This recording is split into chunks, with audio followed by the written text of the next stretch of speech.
Baltimore. It's a city that knows how to keep its secrets, and on a gray morning like this, it's the perfect place to disappear. In the corner of a nondescript coffee shop sits a man who looks like he was chiseled out of a mountainside.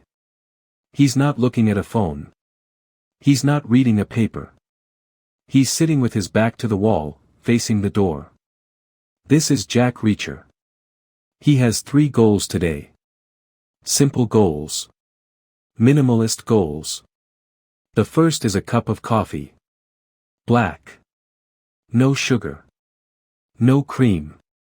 No nonsense. He's already on his second refill when the atmosphere shifts. 2 customers, tough guys, or at least guys who think they're tough, decide to make a scene. To anyone else, it's a threat. To Reacher, it's a minor mathematical equation that needs solving. He deals with them. Not with a flourish, but with the terrifying efficiency of a landslide. Swift. Brutal. Done. He stands up to leave. He doesn't have luggage. He has the clothes on his back and a folding toothbrush. As he pushes through the heavy glass door, a young man, thin, fast, jittery, brushes against him. A classic bump and glide. Reacher's instincts, honed by years in the Army's 110th MP, scream pickpocket. He reaches into his pocket. His cash is there. His expired passport is there. Nothing is missing. He watches the kid disappear into the Baltimore fog and shrugs it off. Even a giant can be a target for a novice. But Reacher is about to realize that in the world of shadows, sometimes what people put in your pocket is far more dangerous than what they take out.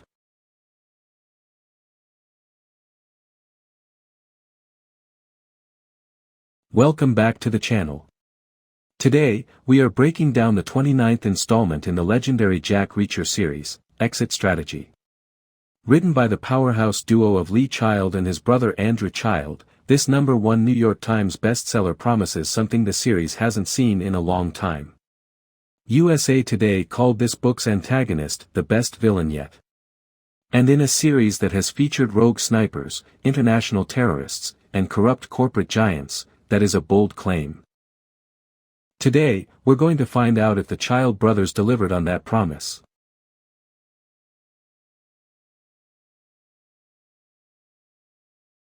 Reacher moves to his second stop of the day, a thrift store. He needs a coat. Not a fashion statement, just something heavy enough to survive the Baltimore chill but cheap enough to leave behind when he hitches a ride to the Florida heat. As he reaches for his wad of cash to pay the clerk, his fingers brush against something that wasn't there 10 minutes ago.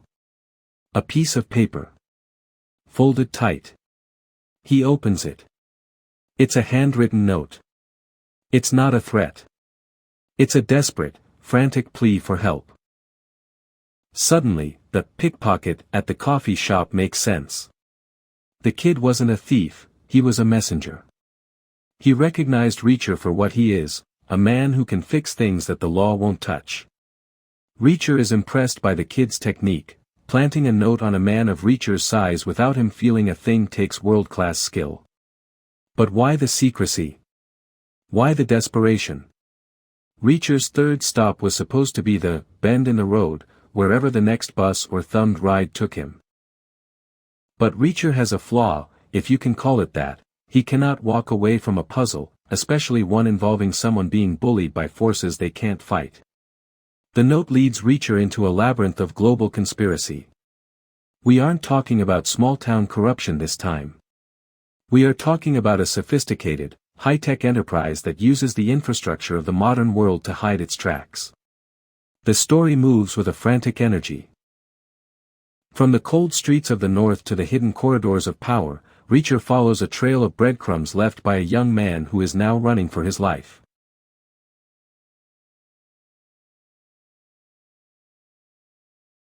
Let's talk about the villain.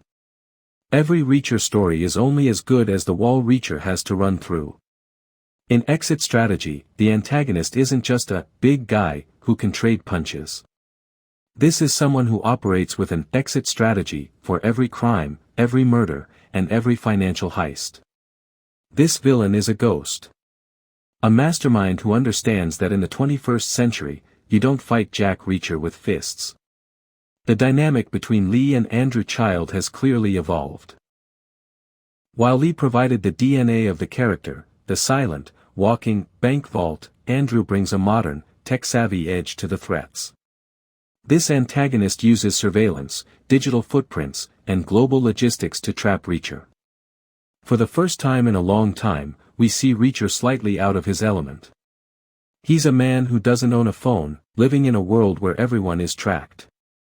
The tension in this book comes from that friction, old world justice versus new world corruption.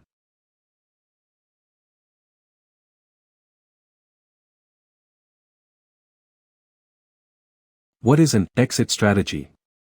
In the corporate world, it's a plan to get out of a business deal. In this book, it's a darker metaphor. It's about how the powerful ensure they are never held accountable. They always have a way out. A back door. A golden parachute. Reacher, however, is the one thing they didn't account for in their spreadsheets. He is a zero-footprint human being.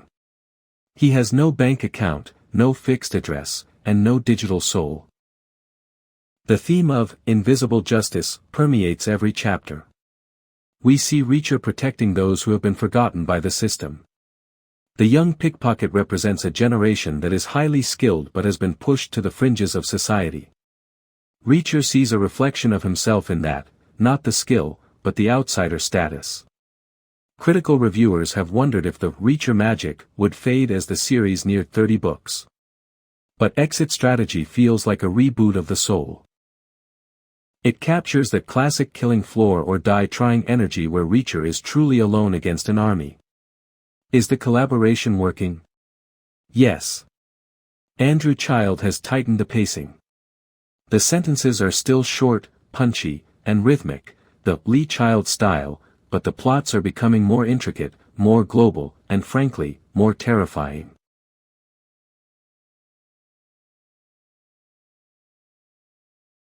So, does Exit Strategy live up to the hype? If you're looking for the classic Reacher, the man who says nothing and then breaks a nose with a headbutt, you'll find him here. But you'll also find a more contemplative Reacher. A man who realizes the world is changing faster than he is.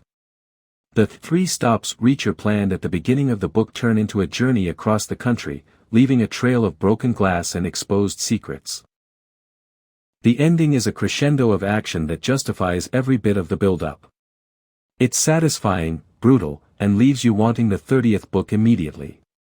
The verdict: I'm giving Exit Strategy a solid 9 out of 10. It is easily the strongest of the Lee Andrew Child collaborations. It respects the legacy of the character while modernizing the stakes. If you haven't picked it up yet, do yourself a favor. Grab a cup of black coffee, 2 refills, no messing around, and dive in. Before you go, I want to hear from you. Who do you think is the best Reacher villain of all time? Is it the one in this book, or does someone like Paulie or Zek stay at the top of your list? Let me know in the comments.